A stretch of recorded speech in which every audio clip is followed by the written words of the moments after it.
Holy jeez, it's been a long time. What is good, all you donkeys in the hood? Young Suppose here back with another video. I've been really busy, a lot of travel, finishing up school and all that kind of stuff, but I'm back at it with probably my favorite video ever, the most exciting video I've ever been able to make, and I'm really pumped up. I'm going to show you a clip right now. I'm not going to tell you what it is, but you guys can take a guess. This is something that I've wanted to do for about 3 years now, so a really long time. The hype has been real, and I finally did it, and I'm super excited and pumped to tell you guys that I have built a gaming PC. I built my own computer all by myself, straight from scratch.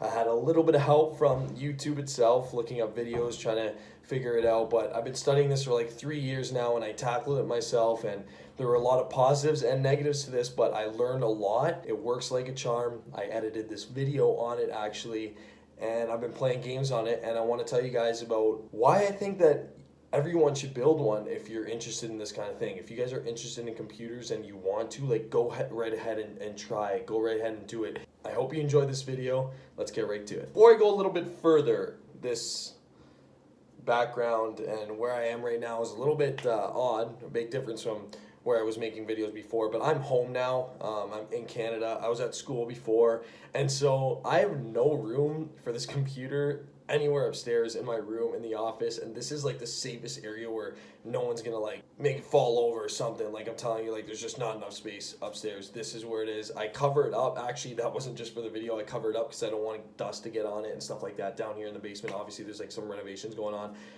but this is temporarily my office, so cut all the background out, just focus on the video, focus on the computer, myself, and enjoy. First off, the PC that I built is made for like power. So there's a graphics card in it. You can game with it, you can edit videos with it, you can stream with it, and it should all perform pretty well. I spent $1,200 for all the parts. American, that's probably under $1,000, just a little bit, which is really good given the parts that I did get. To start off, the main components, it's an AMD build. Got a Ryzen 5 processor, the 2600 processor, which is clocked at around 3.5 gigahertz, which is fairly fast without overclocking, because I don't really want to get into overclocking yet. I want to keep this computer in good shape and make sure like everything's running smoothly in the beginning, because overclocking can sometimes limit the life of a computer. The graphics card, which is the most important part in terms of gaming and being able to edit videos, is crucial. So the graphics card that I ended up getting is the Gigabyte Vega 56. That runs at around $500. So that's just the graphics card, around $500. But there was a deal going on. I got it for $350, which was kind of a steal. That kind of power in a PC that is around $1,200 is actually a really good deal. Like, I'll show you a bunch of games that I tested out right now, but Fortnite at 1080p, epic settings, over 100 FPS. Tomb Raider, over 100 FPS. Apex Legends, same thing, maxed out settings at over 100 FPS. Honestly, that's something that I really enjoy. I love graphics and I love good performance. I crave that. That's why I really wanted to build a good PC. I threw in an extra fan. There was a fan already pre-installed with the case that I got, a Corsair case. It's pretty nice looking. There's a glass panel, already a fan installed. So I got an extra one because the motherboard that I got was by Asus. Yes, it is Asus Tough Gaming motherboard, B450M. It supports AMD builds.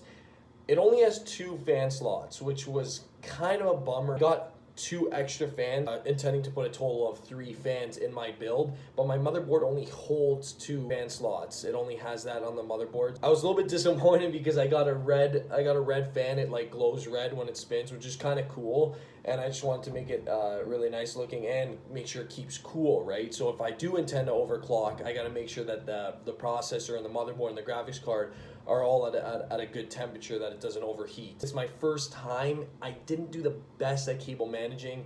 I mean, it's decent, it's not bad. The wires are by no means all tangled in the front and are causing problems like heat problems or heat airflow. Like, it's okay, but I just wish that I did a little bit better of a job. Another thing that I forgot to mention, hard drives. So I got a 1 terabyte hard drive, 240 gigabyte SSD. So the solid state drive is honestly, like, they're pretty cheap right now. Like, I only got a solid state drive for about $25. And that's a crazy deal because SSDs are so important in terms of booting up the system and making things run so much faster. I mean, having a hard drive that has no moving parts in it and like can just boot up your operating system really fast is so helpful. For me, I turn on this thing and it boots up in literally probably like 5 seconds. And then for all the games that I have, I put that on the 1 terabyte hard drive. Now, it looks good, it performs good, but building up to this point, wow, like a lot of ups and downs. Like, it was by no means easy, and I thought it was going to be easy to build this. That's why I got all the parts, I came back, I'm like, I'm ready to do this on my own. If I were to do it a second time, it would be easy. I would know exactly what to do. I would know the cautions I must take in order to do this, but I didn't look that far ahead before. I honestly thought, wow, this looks easy in the video. I can do this on my own. Basically, I started off good. I put the power supply in first. That's usually the thing that goes in first. Then I got to the motherboard. Here's where I had a little bit of issues. I put in the processor, which was all good. Like, the processor was put in good. I made sure that that's a really important part. And then I had the processor's fan. So the fan that goes right on the motherboard and literally on top of the processor and cools that down. There's a little hump on one side of the fan, and I put that hump in the wrong direction, so it was covering the RAM slots. This was after I screwed on the fan. I had to take it off. When you put on a fan, there's something called thermal paste on it, and that sort of sticks to the CPU that you're putting it on top of. I actually yanked out, like, I'm not kidding you, yanked out the CPU out of the motherboard. Like, when you put down the flap to make sure the CPU's in tight and the pins are locked in, I yanked it out of there. I couldn't not do that because the thermal paste was making it stick right to the CPU, and I thought it was done. I thought it was over. I thought, like, CPU's damaged, like, I'm not going to be able to do this, but I kept my cool and I just finished the build. I ended up putting the CPU back in, putting the fan on the right way. I just finished everything. I went into the BIOS and I saw that it was reading that I had the 2600 AMD processor. I made sure that it was reading all of the parts that I had involved, and I was all good from there. And honestly, it was a scary moment because I had just gotten back from the store, just spent this money, and I was like debating whether I should do it now or do it later, like building this computer, and I was super nervous, but now I'm super happy because that's like a little bit of a lesson that I learned in terms of really thinking that you know how to do something that is pretty complicated, but you really haven't had any hands-on experience from. But now that I have the hands-on experience, I'm so happy and excited. Hope you really enjoyed this video. It's my favorite video I've ever made, and yeah, I will catch you guys in the next one. Schmile later.